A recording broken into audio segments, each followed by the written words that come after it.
Akhirnya itu. Nah itu khusus soal kayak ono Yesus kayak ono, ini malah ditangkap polisi, kok ini malah di penjara, kok ini malah dituduh makar. Ini resiko, Pak. Orang yang berkata hak di jalan Allah itulah resikonya. Itu jalan yang salah itu. Itu jalan yang salah. Islam gak ngajar apa yang ngono. Memang saya setuju dengan ucapan seperti ini. Ojo jadi BPJKB. Lehat dari itu dari BPJKB biar menjual itu.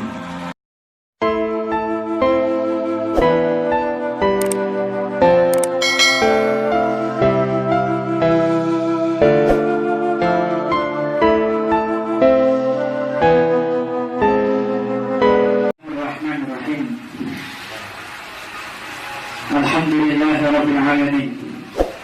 Wassalatu wassalamu ala sayyidina Muhammadin wa ala alihi wa sahbihi wa man tabi'ahu bi ihsanin ila yaumil.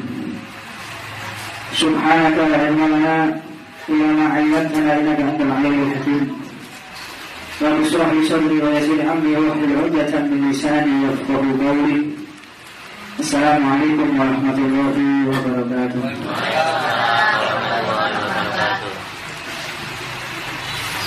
Alhamdulillah jama'na Allah fi hadzal majma'il karim. Wa fi hadzal munasabatil 'azimatil karimah. Tidak ada kata yang lebih pantas kita ucapkan kecuali rasa syukur kepada Allah Subhanahu wa taala yang telah memuliakan kita di dalam satu majelis untuk berzikir, beristighfar, bertahmid serta bersolawat kepada junjungan Nabi besar Muhammad sallallahu alaihi wasallam. Maka dari kesempatan yang mulia ini kita lebih cenderung untuk mengetahui apa yang Allah telah berikan isyarat atau bisyarah atau pertanda buat kita, yang mana Allah Subhanahu wa ta'ala secara perlahan telah mengembalikan zaman ini seperti zaman jahiliyah. Zaman ini zaman yang sudah diwanti-wanti oleh Rasulullah sallallahu alaihi wasallam. Maka keempat hal yang telah diperjuangkan oleh Rasulullah untuk dirubah, maka di zaman ini mulai tumbuh kembali.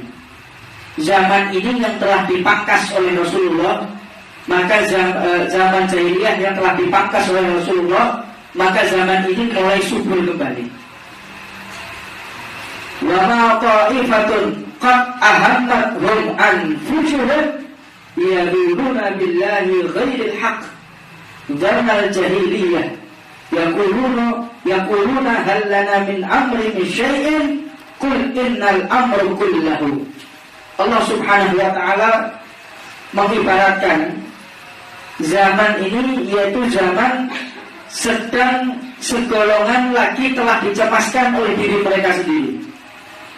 Ini zaman orang yang lagi cemas, zaman yang mereka tidak percaya dengan satu dengan yang lainnya, zaman yang orang sudah berburuk sangka antara satu dengan yang lainnya, orang yang sudah tidak percaya antara satu dengan yang lainnya, buruk sangka. Maka mereka ini akhirnya yaduruna billahi ghairil haqq, sampai berprasangka buruk kepada Allah Subhanahu wa ta'ala. Sangkaan-sangkaan jahiliyah, sangkaan-sangkaan jahiliyah yang di sini yang dimaksud, yang pertama adalah mereka merasa ada campur tangan Allah, yang sifatnya Allah ini tidak berkuasa secara penuh. Jadi kalau kita beramal soleh, ketika kita beramal soleh seolah-olah Allah ini ya sudah gak ada manfaatnya. Iman zaman sekarang ini iman yang tidak percaya kepada Allah. Yakin atau tidak kalau sedekah itu pasti dibalas oleh Allah? Yakin. Kalau puasa masuk surga, yakin. Yakin atau tidak kalau kita amal jariah itu pasti akan kita nikmati di surga? Yakin atau tidak? Saya juga takut aku. Kira-kira kota amal jariah itu bengkok. Jadi percaya. Bu, saya mau minta uang 50.000 untuk majelis kurang saya ketahuan. Saya metu 25.000 atau 25 atau saya ketahuan 500 itu belum. Katanya percaya kepada Allah. Tapi ini orang sudah tidak percaya. Lek sodako itu tambah sugih, nggak percaya ya? Membuat itu masalah. Kepada agama Allah seolah-olah mereka ini menyangka kalau balasan nanti itu tidak ada. Dan ini merupakan zaman yang sudah mulai subur kembali yang telah dipangkas oleh Rasulullah. Yakin engkau berjuang di jalan Allah dibalas oleh Allah. Engkau ketika ingkar kepada Allah akan mendapatkan siksa. Tak percaya. Nah, maka dari itu ini Darul Jahiliyah. Darul Jahiliyah ini sebenarnya ayat ini bercerita tentang masalah perang Uhud. Ketika pasukan kaum muslimin mulai terdesak karena harus menerima tekanan dari belakang. Meskipun demikian, para sahabat dan satu dengan yang lainnya ini selalu memberikan ketenangan, sabar, tenang, sabar. Dan pada akhirnya mereka bertempur dengan orang-orang munafik. Mereka cemas, sangat takut, sehingga muncul anggapan bahwasanya Allah dan Rasulnya akan meninggalkan dia. Dan dia pun berprasangka akhirnya saudaranya pun akan meninggalkan dia. Jadi lek sampai itu berjuang seolah-olah Allah itu akan meninggalkan kita. Tak ada bilangnya Gusti Allah, paling buktinya belum. Wong bilangnya Gusti Allah, bilangnya agama Gusti Allah tambah loro kabeh saiki. Habis itu lho. Nah, jadi Gusti Allah soal kaya ono wis kaya ono. Kok malah ditangkap polisi. Kok ini malah di penjara. Kok ini malah dituduh makar. Itu resiko, Pak. Orang yang berkata hak di jalan Allah itulah resikonya. Dan orang-orang ini akan muncul. Ini jalan yang salah yuk. Ini jalan yang salah. Islam tidak ngajarkan apa yang ono. Islam tidak ngajarkan hal yang demikian. Islam dihalang dewi. Jadi itu merasa bahwasanya dia akan ditinggal oleh Allah. Begini dulu. Sehingga banyak ono yang lebih tenang, pondok gede. Ya. Pondok gede tenang uripe. Sejak kalau saya model-model kayak mana. Memang saya setuju dengan ucapan seperti ini. Pondok jadi BPJKP. Lehaba itu dari BPJKP biarkan bola itu. Dan cukup siji. Tapi ojo nyalahno loh maksudku. Jangan kita menyalahkan, jangan kita untuk mengkritisi seseorang yang lagi berjuang. Kalau saya sependapat dengan ucapan itu. Jika dia habis jadi kesedihan BPJKP. Jadi sore nggak usah melok-melok, nggak rusak itu, ini dan kayak ini bu. Jadi sok tadi ada BPJK ya, masuk mentang-mentang. Kita harus mengatakan, jadi orang itu zaman sekarang dia berkata keluar dari porsinya. Lewat Habib Jamal ngomongin cerita. Aku dulu murid ini pawaan kiri kabeh jadi zaman. Lah aku melok ngomong kayak ngono banyak yang tersinggung kok. Lah Habib Jamal sih ngomong, insya Allah nggak tersinggung. Apa sebab mereka tahu siapa Habib Jamal? Begitu juga dengan Panglima TNI. Panglima TNI mengatakan kalian ini bodoh anggota saya. Atau melak-melak peringkolong mengenai patennya. Jadi orang itu berbicara tahu dirinya. Paham maksudnya? Orang itu berbicara tahu dirinya. Kapasitas berbicara itu tergantung kedudukan dia. Ojo sampai ngomong sing bukan porsinya. Lewat zaman sekarang kalau sok-sok meritik Gus Dur. Kalau Gus Dur berpendapat Habib Rizik dan Gus Dur, saya kemarin habis baca. Orang berpendapat Habib Rizik ini, Gus Dur ini, Gus Dur ini. Lah kok yo sapa?